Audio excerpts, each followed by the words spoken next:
স্বতন্ত্র Dhaka central university প্রতিষ্ঠার দাবিতে চতুর্থ দিনের মতো উত্তাল রাজধানী ঢাকা। পূর্ব ঘোষিত কর্মসূচি অনুযায়ী সকাল থেকেই রাজধানীর সায়েন্স ল্যাব, নীলক্ষেত ও পল্টনের মতো গুরুত্বপূর্ণ মোড়গুলোয় অবস্থান নিতে শুরু করে শিক্ষার্থী। অবরোধ করে শুরু করে বিক্ষোভ। ঢাকা বিশ্ববিদ্যালয়ে অধিভুক্ত থাকাকালে প্রত্যাশা পূরণ না হওয়ায় গত বছর আন্দোলনে নামে শিক্ষার্থীরা। দাবির মুখে 7 কলেজকে একত্রিত করে ঢাকা সেন্ট্রাল ইউনিভার্সিটি করার ঘোষণা দেয় সরকার, যার খসড়া আইনও প্রস্তুত করা হয়েছে। কিন্তু আমলাতান্ত্রিক জটিলতায় সময়ক্ষেপণ হওয়ায় আবারও রাস্তায় নেমে এলো শিক্ষার্থীরা।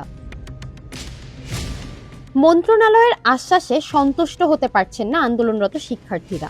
গ্যাজেট প্রকাশ না করে দীর্ঘদিন ধরে দেয়া আশ্বাসে আর বিশ্বাস না করার ঘোষণা তাদের। অধ্যাদেশ জারি করলেই ঘরে ফিরবেন, না হলে কর্মসূচি কঠোর হবে, এমন হুঁশিয়ারি 7 কলেজের বিক্ষুব্ধ শিক্ষার্থীদের। এদিকে এই পরিবর্তনের ফলে পেশাগত ভবিষ্যৎ ও পদমর্যাদা নিয়ে শঙ্কিত শিক্ষকদের একটি অংশ। ফলে সংকট কেবল রাজপথে নয়, ছড়িয়েছে প্রশাসনিক টেবিলেও।